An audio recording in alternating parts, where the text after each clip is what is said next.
1990 में काफ़ी gangster movie आती थी। उन्हें देखने में एक थ्रिल था और अगर रॉबर्ट डिनेरो मेन लीड में हो तो क्या कहने। जिस मूवी की मैं आज कहानी सुनाऊंगा उसमें पहली बार और आखिरी बार उस वक्त के दो बड़े कलाकार साथ नजर आए थे। मूवी का नाम मैड डॉग एंड ग्लोरी है। ये 1993 की American crime comedy drama movie थी जिसे जॉन मैकनॉक्टन ने डायरेक्ट किया और मार्टिन स्कॉर्सेसी ने प्रोड्यूस किया था। मूवी की मेन लीड में रॉबर्ट डिनेरो, उमा ट्रूमन और बिल मरी है। मूवी की IMDb रेटिंग 6.2 है। मूवी की कहानी बड़ी सिंपल है। मैं शॉर्ट में आपको कहानी सुनाता हूँ और बाद में ये भी बताना चाहूँगा कि ये मूवी आप क्यों देख सकते हैं। When Debbie Chicago police department का एक शर्मिला क्राइम सीन फोटोग्राफर है जिसने अपने इतने सालों के जॉब में कभी भी किसी पे गोली नहीं चलाई है। वैन के साथ काम करने वाले उसके साथी मजाक में उसे मैड डॉग कहते हैं। वैन एक जनरल स्टोर में एक हमले के वक्त फ्रैंक मिलो नाम के एक लोकल गैंगस्टर को बचाता है। मिलो वैन को इस एहसान के बदले में एक गिफ्ट देना चाहता है, इसलिए मिलो एक वीक के लिए ग्लोरी नाम की लड़की जो मिलो के क्लब में बार टेंडर का काम करती है उसे वैन के यहाँ उसकी खास देखभाल करने के लिए भेजता है।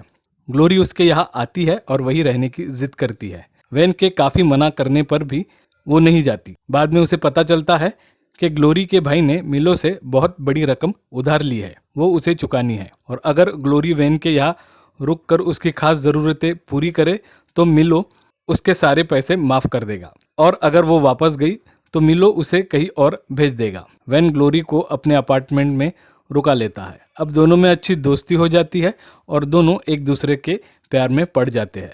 मिलो को ग्लोरी वापस चाहिए लेकिन अब वैन उसे जाने नहीं देना चाहता।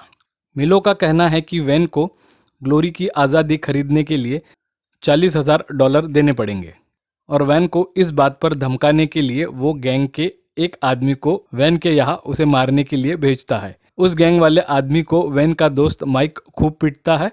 दोनों एक दूसरे से लड़ाई करके अधमरे हो जाते हैं। वैन अपनी सारी सेविंग्स और कुछ पैसे जमा करता है, फिर भी $12,500 उसके पास कम पड़ते हैं। उसे ये समझ में आ रहा है कि माइक अकेला उसके साथ मिलो और गैंग के सामने खड़ा नहीं रह सकता। अब वैन खुद अकेला पूरी हिम्मत के साथ मिलो का सामना करने के लिए तैयार होता है। आखिर में दोनों सड़क पर आमने सामने आते हैं और एक दूसरे से भीड़ पड़ते हैं। दोनों रास्ते पर ही लड़ते हैं। ग्लोरी को ये देखकर लगने लगता है कि मिलो वैन को मार सकता है और वो ये सब नहीं चाहती है। ये देखकर मिलो को भी समझ में आता है कि ग्लोरी और वैन एक दूसरे को प्यार करने लगे हैं, इसीलिए वो वैन के साथ सुलह करके उसे छोड़ देता है और वहाँ से चला जाता है और मूवी यहाँ खत्म हो जाती है। अब मैं ये बताना चाहूँगा कि ये मूवी आप क्यों देख सकते हैं। सबसे बड़ा रीज़न तो मूवी के तीनों एक्टर्स है, डिनेरो, ट्रूमन और मरी, तीनों एक साथ एक ही मूवी में। मूवी की सबसे अलग बात ये है कि इसमें डिनेरो और मरी के कैरेक्टर जो वो दोनों हरदम करते हैं उसके एग्जैक्ट अपोजिट है।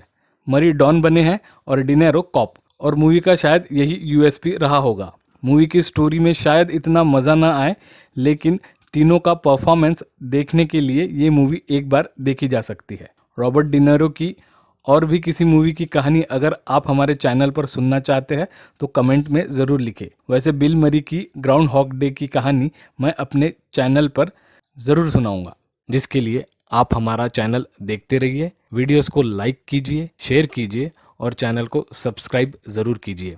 मन करे तो बेल आइकन भी दबा दीजिएगा ताकि नई नोटिफिकेशंस आपको मिलती रहे।